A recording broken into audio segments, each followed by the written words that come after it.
Hi, this is Chris, and welcome to episode 3 of the Crochet Cryss Podcast. My sister and I own a yarn store in Mount Laurel, New Jersey called A Knit Sheep, and this is where I talk about all my crochet makery. And I'm mentioning the store again because I realize sometimes I referenced it in the last podcast, but I didn't specifically say in the introduction that my sister and I own a yarn store, so I wasn't sure people knew what I meant when I said the store. So I will make sure to mention that at the beginning of my videos. So I'm going to go ahead and tell you all the truth. I have been sitting here for a good 10, maybe 15 minutes trying to talk myself into pressing the record button because I'm still super nervous about doing this. And I'm only sharing that because I want you all to know that this is something that I'm still figuring out as I go along. So bear with me because I don't know. This episode, I'm a little concerned about what I'm going to be talking about. Not concerned about reaction, but just concerned about like committing to something verbally on camera. So I don't know. I'm just like super nervous, and you might be able to read that as you're watching, and that's fine. So the first thing I want to talk about is the Make 9 challenge. I don't know how many of you might have heard about it, and I will try to remember to put on screen the name of the woman who created the challenge. But basically, the Make 9 challenge is when you pick 9 specific projects that you intend to make over the course of the year. I don't know if the creator of the challenge is a sewer or a knitter. I feel like I have seen more sewers doing the Make 9 challenge than knitters, but there's been a lot of knitters too. So I don't know which specific craft community it comes out of, but I actually haven't seen too many crocheters doing it, so I don't know if it's like spread to the crochet community just yet. But I saw it, I thought it was like a cool idea because when I make something, I usually take a lot of time trying to figure out what I'm going to make next. And I was a little frustrated by that because I wanted to spend more time making and less time deciding. So I thought if I had this list prepared, that it would be really helpful for me because once I finish something, I could just roll into the next project, right? And that was a good idea in theory, but in practice, it really just hasn't worked out for me. And there's really, I guess, a couple of reasons. And one is that when I made my Make 9 list, and rather than show it here, I did a blog post on the A Knit Sheep blog showing the 9 things that I had intended to make. So I will put a link to that post if anyone wants to check it out. In the blog post, I tell you where all of the patterns are from in case you see anything you want to make, but they're not affiliate links. I don't like get any money from that. It's just so if you like something that you see, you can find that pattern. But when I made the list, we opened our store in November of last year, like the end of November. And I hadn't really spent that much time trying to juggle making things for myself and making things for the store. And in a perfect world, they'd be one and the same. So I'd like make something for myself, then put it in the store for a little while, and then reclaim it when I was ready to wear it. But the only thing that I've actually finished from my Make 9 challenge, there was another thing that I started, and long story short, I was using the complete wrong yarn and finally admitted that to myself. So I've only finished one thing from the Make 9. The only thing that I finished, it's called the Wrap Over Top by Hannah Cross, and you need to put your arms in it for it to hold its shape. And because none of our mannequins have arms, I can't put that in the store. So it usually works out that things that I'm making for myself for one reason or the other aren't really going to work out in the store necessarily. Like sometimes I'm still using yarn from my stash, so I don't make samples for the store out of yarns we don't sell. So there became a much more clear divide than I thought there would be between things I make for myself and things I make as samples for the store. And trying to balance those two things wasn't working out as well as I had hoped. And the other thing about the Make 9 is that my head gets really easily turned by new patterns.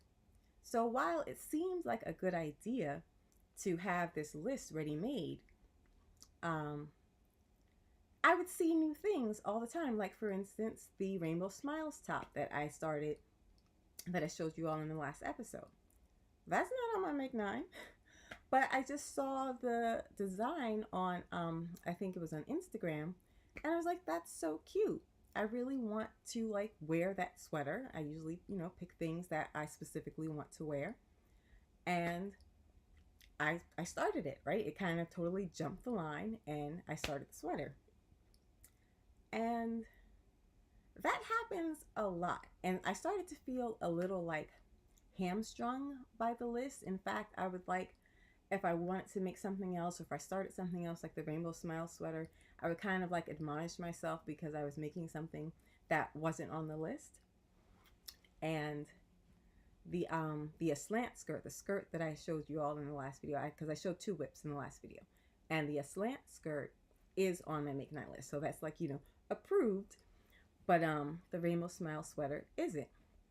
And I know the woman who started the challenge, I read on her blog that it's really meant to be a very easygoing, relaxed kind of thing. It's not something you're supposed to put like a lot of pressure on yourself about.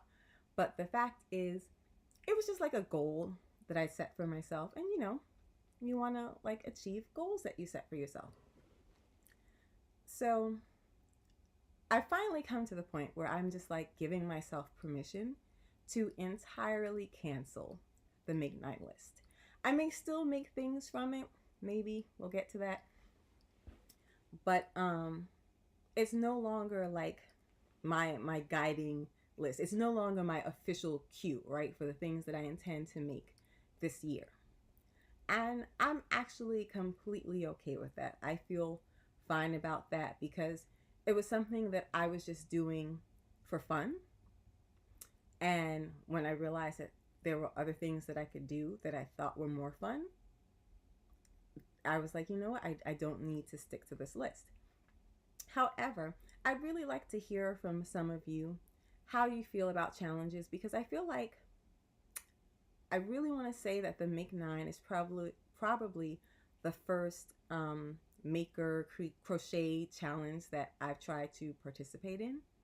And I'm wondering how many people out there maybe put like a lot of pressure on themselves to like actually finish a specific challenge, or if you feel okay with just like walking away from it if it's just not working for you anymore, because I'm still just a little melancholy about not finishing that list, mostly because I really like everything that I put on the list. And I know that one of the things I had on the list was a pair of crochet pants.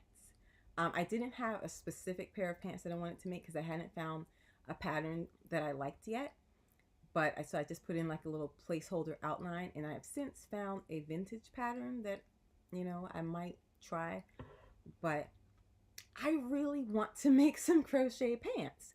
So hopefully that is something I will still accomplish, but it may not be this year. We'll see. So I'm going to try something a little different this video. My sister currently is volunteering to edit my videos, and she said it will be easier for her if I put breaks in so that she can edit small sections at a time and then string them together. So that's going to be a little different this time. I'm going to have like breaks and probably some transitions. But if she says that's what's easier for her, I don't want to lose her assistance at the moment because I'm still learning for myself how to edit videos. So I'm going to break here and then come back and we'll talk about my next topic. Thanks. Hi again, and hopefully you're still here for segment 2. So here's the thing that I want to talk about that I don't really want to talk about. So last episode, I showed you 2 whips, right? I showed you the aslant skirt, which is a really cute, pretty simple pattern. And I was working on it, and the way the pattern works, there's basically a stitch pattern A and a stitch pattern B. And depending on the size you're making, you're going to work different amounts of A's and B's. So you might do A, B, B, A, or B, B, A, B, B, or whatever, depending on what size skirt you're making. So I was working on it, and I got completely lost between my A's and my B's, and I didn't know where I was. And there's like a very subtle difference between A and B. Like one has like a 1 stitch increase and one doesn't, or whatever. So I got really frustrated, and I ended up having to rip out several rows because I think I put a B where I needed to put an A or whatever. So I went back several rows, and I figured out where I was, and I was able to stitch back, what I had ripped out, and, I got it back on track. Not a problem. But I was like frustrated with, the fact that I gotten lost in the pattern, and I ended up just stitching a few rows back and then putting it aside.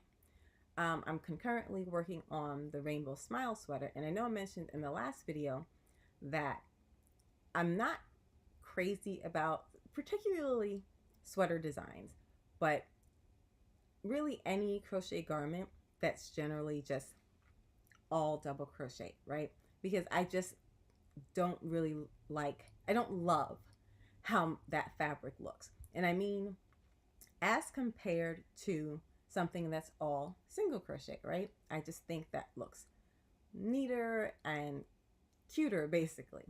So when I was going to start the Rainbow Smile sweater, because I haven't gotten very far, I haven't worked on it since what I showed you last time. When I was going to start the sweater, I was thinking to myself, you could just change this to all single crochet since that's what you like. And as soon as I thought that, a little voice in my head said, no, you can't. Like, that's the pattern. The pattern is double crochet. You should keep it double crochet. When I first started making garments, I followed patterns very, very strictly because I felt like I don't know how to make this thing, and I have in front of me a set of instructions telling me how to make it. Why wouldn't I follow those instructions, right? Because if I don't, maybe I won't have this thing in the end, right? And even if there was like an element of the design that I didn't like, I was very, very reluctant to change it even in the smallest detail. And over time, like, I've gotten a little bit more comfortable changing little things here or there about patterns or what have you, but I still am kind of like a strict constructionist when it comes to crochet patterns, right? So I had this sweater. I didn't really like that it was all double crochet, and I thought about making it single crochet, but I was like, well, I'm gonna have to figure out how to do these increases, and will I do them every row, or should it be every other row, because single crochet stitches aren't as tall as double crochet. And I was like, changing it to all single crochet is either way easier or way more complicated than I think it is. So ultimately I was just like, oh, never mind, and I kept it double crochet. And it's not that it looks bad. I really like that yarn. It's the Yakagani Yak Sock, and the color is gorgeous. It's called Coal Dust. So it's not like I absolutely hated it, but it just wasn't, it's not the fabric that I like. So I did put it aside for a little while. And I realized while working on both of those patterns that, there was something else at work that was playing into my dissatisfaction as I worked on both of those garments. And it was really this process of like having, even when I was working on the 3 Springs shawl, I was feeling the same thing. But things I make for the store, I have to use a pattern, because when people come in and see it, they want to know, okay, how can I make this thing? So I can't just like make something up and put it in the store. Things I make for the store will have to use patterns. But even as I was working from the pattern for the 3 Springs shawl, which was, there was nothing wrong with the pattern, I was feeling this same thing, this kind of like an ennui or something, where I was just like really frustrated by the process of having to check back with and reference this pattern every single row. Because at this point, I've been making garments for 10-ish years, 8 years maybe, like somewhere between 8 and 10 years. I don't know. But I've been making crochet garments for a little while now. And I feel like I've learned a lot about construction. I've learned a lot about how to make specific things, how to make a sweater, how to make a basic, rectangle body drop shoulder sweater. I've learned how to make like your basic A-line skirt, right? And so having to keep referencing these patterns was frustrating for me. It wasn't the way I wanted to work anymore. It wasn't as fun for me, and it didn't feel like, I don't know, I felt like I was still using patterns to like give me permission or something to make this thing rather than just making a thing. And I don't know. I don't know how to explain it other than to say that I was feeling like I didn't want to use patterns anymore, which was a problem for me because while I feel like I have some basic knowledge that I can use to make things without a pattern, I'm definitely struggling with the confidence in that area, and I don't even know why. I can't even tell you specifically why that is. I don't know. Maybe I'll figure it out over time and I'll get back to you all on that. But I finally decided, like, look, you've been following all these patterns for all these years. Is like, either you're going to give yourself permission to stop using patterns, or you're just going to keep feeling like this. You're going to keep feeling this frustration and this kind of a lack of joy from making things, because I was definitely losing that, especially I would say last year. And last year I couldn't say that I pinpointed it to this issue with patterns that I'm having. But last year I didn't make very much because I kept starting things and stopping and starting things and stopping, and I had like so many abandoned projects from last year. I really didn't get back into the groove of making things until we opened the store and I had to make things for the store, right? So I finally decided that I'm gonna take a little break from using patterns and try to employ some of the knowledge that I've gained over the years into making things for myself. Now, I want to be clear that at this time, I have no intentions of trying to sell patterns. No. I'm still learning, right? As I'm going to try to make things for myself, I'm still learning how to craft a garment from beginning to end. That means choosing the yarn, choosing the stitch pattern I want to use, choosing any design elements I might want to include, making sure it fits me. I feel like I still have, it's going to take so much for me to learn how to do that I don't want to also expend energy on trying to learn how to write a pattern, grade a pattern, market a pattern, have to, get a tech editor or test crocheters or photographers. I will not be doing any of that right now. Right now, this is just kind of my little journey or whatever that I'm on, where I'm trying to kind of learn some new skills, learn new ways to use skills I've already learned, and build my confidence at the same time. So as I say it, it sounds like a lot. So yeah, I'm not trying to sell patterns right now.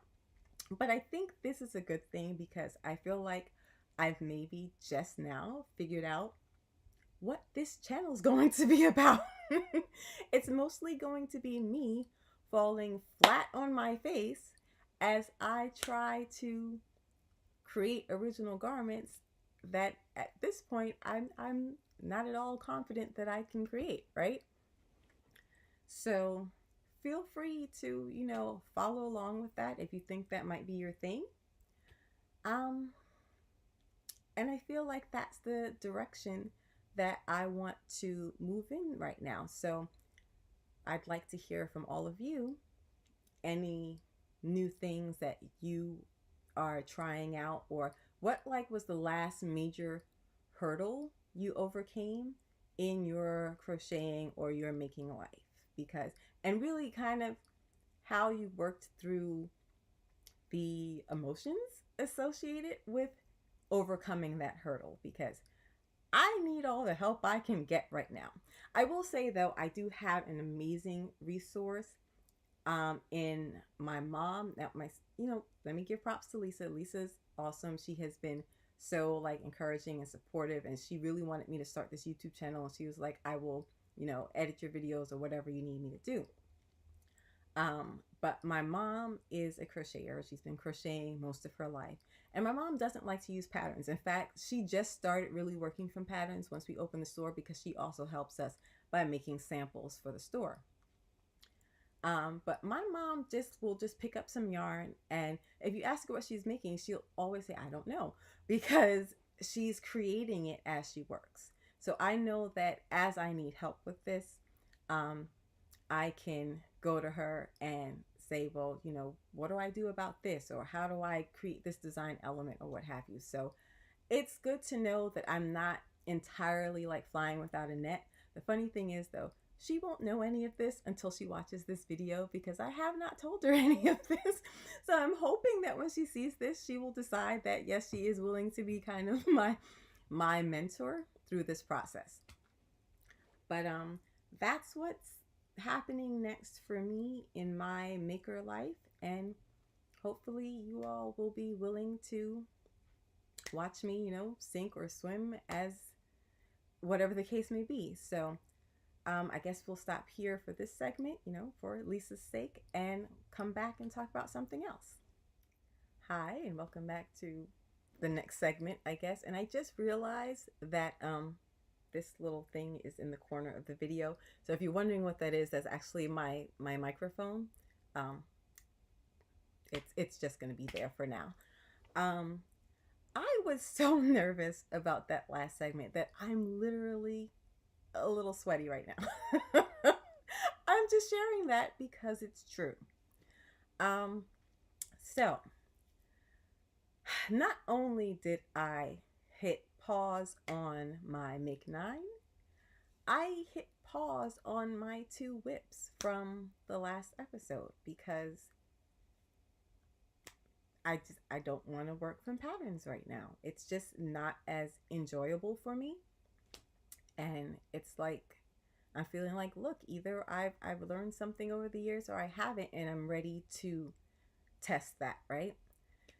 So I'm working on a thing.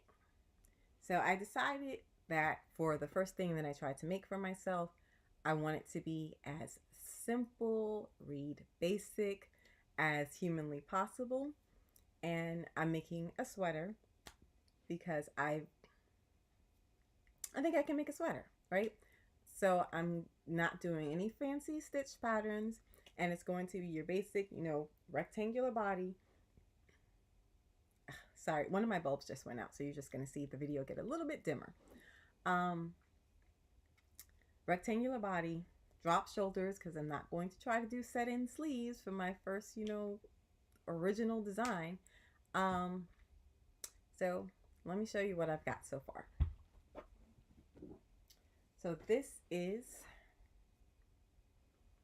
the sweater. So I've got a little bit of shoulder shaping happening here. I don't know if you can see. Let me show. See, a little bit of shoulder shaping on that side. And this is marking where my next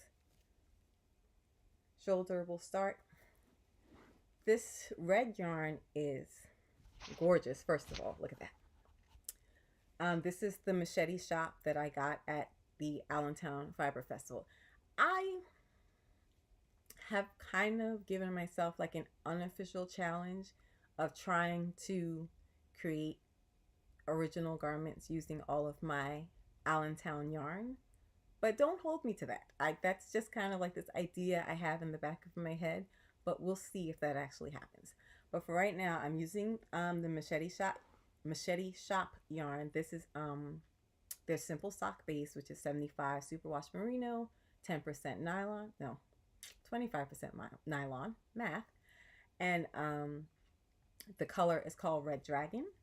And then I decided, because I was going to make this incredibly simple by just using all single crochet stitch, I decided to do this little stripe on the front. So I'm using our mini skeins that we have at the store now from June Price Fibers in 3 different colors, and I will try to figure out what those colors are and put them down in the notes.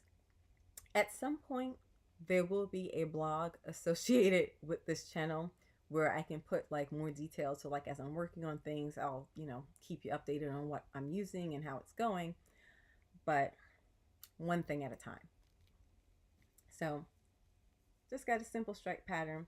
It is, I don't know if it's even that oversized. I don't know.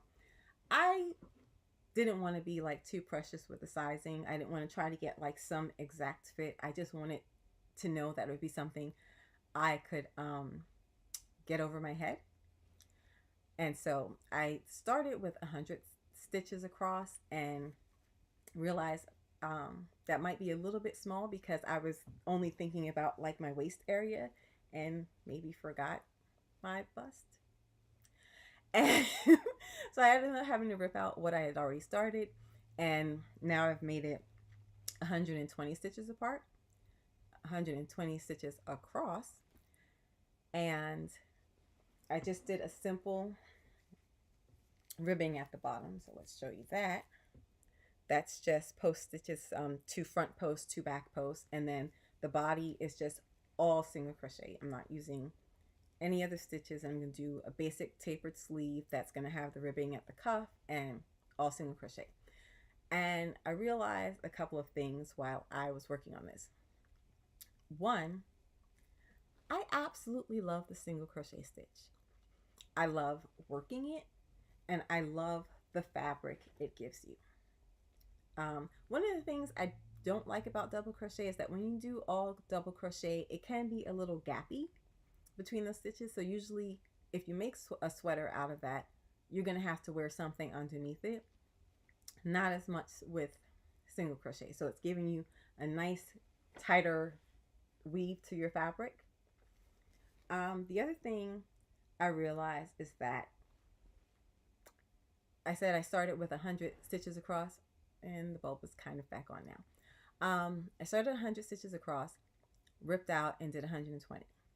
And the reason for that is I always got all of the information that I needed about making things from my patterns. I was told what weight yarn to use, what gauge I would get at a specific hook size. I was told how many yards of the yarn I would need. I was told every single thing. I was told how many starting chains to do to make it a certain size, to make it my size, right? I didn't have to think about any of those things, so I didn't.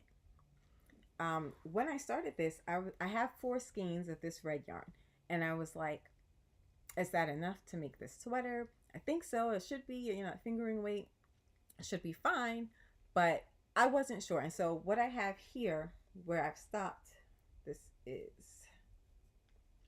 1 skein. So 1 skein gave me almost the entire front, although, with a little chunk missing. So it'll take a little more than that to do the back, because the back won't have the stripes. So I know now that I'm going to have more than enough probably to make this sweater. But my sizing issue when I first started, and the fact that I wasn't sure if I was going to have enough yarn, both resulted from I'm characterizing this myself as my over dependence on patterns, because those were issues I never had to think about. And for me, that's part of my problem with using patterns myself. So I'm not saying that patterns are bad or that, other people should stop using patterns. I'm just realizing that I felt like there was kind of a hole in my making knowledge, because I was I always had a head start when I had a project, right? Because I always had most of the information that well, not most, I always had all of the information that I needed before I even started. So there's a difference, right, between making a thing and knowing that you know how to make a thing. So I would look at a pattern and say, yes, I know how to follow this pattern. But without the pattern, would I have known how to make that sweater? I don't know. So we're going to find out. But I really felt like, just for me, in terms of my process and where I want to be as a crocheter, I felt like I was really handicapping myself by only using patterns. And sometimes, like I went to Target a little while ago and I saw this really cute sweater. And I was like, I could make something like that. And I thought about it, and then, eventually the idea kind of passed, right? It kind of faded. But that was because I was like, do I really have the skills and the knowledge that I need to make, a version of that sweater? Because there was a cute little striping thing happening that I really liked. And I hated that because that was happening to me a lot. Going through this process of, being inspired or sparked by something and thinking, oh, I would really like to make something for myself that, uses this or has that idea or whatever, but I wasn't sure that I could. And so this is about me getting over the not sure feeling. But I'm not there yet because I don't know what you all are seeing. Is this? No.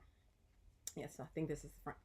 I don't know what you all are seeing here right now, but to me, this is like, oh, it's awful. That's not a sweater. That's never going to be a sweater. What were you thinking? I kind of just have that on a loop in my head. And I have to work past that, right? If I'm going to get to where I want to be as a crocheter. My sister is always calling my mom a process crocheter, meaning that for her, she likes understanding how to make a garment, right? It's not really important to her when she starts out with something to make a specific thing, to have a specific thing made at the end of her process, right? For me, that was not the case. I was really, really wedded to making the thing in the photo. And that's all well and good. But what if I want to make something that's not in a photo? How do I get there? I get there by making more of an effort to understand the process. So while I am still very wedded to the outcome, I want this to be a sweater. I want this to be a sweater that I can wear. I realize that, there's just more than one way to go about making a thing, and I want to learn some of that. So let's see where that gets me. Right now, I have about 10-ish sketches of things that I want to make and some ideas for like stitch patterns and yarns that I want to use. And I'm just going to kind of work my way through it and see how it goes. So if you think you might be interested in watching that, well, you've come to the right place. So one more break and we'll talk about one more thing. Okay, sorry about that. As I was recording, the video froze on the screen, so I didn't know if it was still recording or if it was only recording or audio or what happened there. So, okay, hopefully tech issues are worked out. And I was talking about Joanna's Grace and the crochet project. So she talked about, she did separate posts, each talking about each step of her creative process. And I have like a whole new appreciation for that process now, just trying to do a really simple crochet t-shirt. And I realized, here's another hole in my crochet knowledge, right? Creating fabrics. And then as I was looking for books so I could stage my background here, I found this. It's called Creating Crochet Fabric, and it's by Dora Orenstein. I haven't even looked at this yet, but I can tell you now, I'm probably going to read this bad boy start to finish. And again, it's just kind of like a little boost for me, seeing that I already have some of the resources that I need to try this new thing, right? So I've got my mom who can help me with like a lot of the specifics of creating, and my sister who's just like a huge cheerleader and supporter, and who's, you know, editing my videos. Let's not forget that.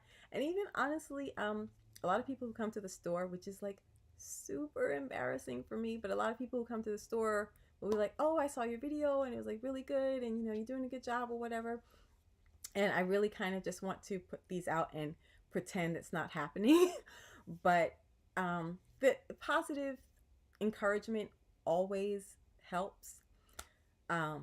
Even though I get really, really embarrassed when people tell me they watched one of my videos. But just finding this book, I have, you know, a bookshelf with a bunch of crochet. I have a lot of crochet. I don't know what I'm going to do with all these books that I have. Like, I have so many. And right now, you know, I'm not trying to work from patterns. I'm sure I will still be able to use them as a source of inspiration. But to know that I have so much knowledge available to me is going to be a huge boost. So between things like this and my stitch dictionaries and you know, whatever I find online and my mom's help and all of that, I'm really hoping that I'll be able to do this. I'm really hoping to not only just increase, because I talked in the last video about wanting to just increase in general the number of things that I have in my wardrobe that are things that I can wear regularly. But I also want a good portion of that to be things that I have created from scratch, that I have designed for myself. And that's what I'm working on right now. And so to feel like I'm not starting from zero, but maybe starting from like 0.8 is kind of a big deal for me. So just finding this book on the shelf, I didn't realize we had this because my mom and I both buy crochet books, and they just kind of sit on the shelf for a while till she discovers mine and I discover hers. So just finding this on the shelf, to know that I already had this waiting there for me, is a huge shot in the arm. So I, you know, take it as a sign or just serendipity or whatever it is. But I'm feeling like, okay, I was going to say I'm feeling like I can do this, and that's a lie. But I'm feeling like I want to do this, and that's the truth. So that's what I'm going to be working on right now. And like I said, hopefully you all will hang in there with me, and we'll just see how it goes, right? What else can you do, right? That's pretty much just how life works, right? So I think that's it for now, because, you know, I do try not to run on too much. And I will see you next week. Bye. Stay stitching.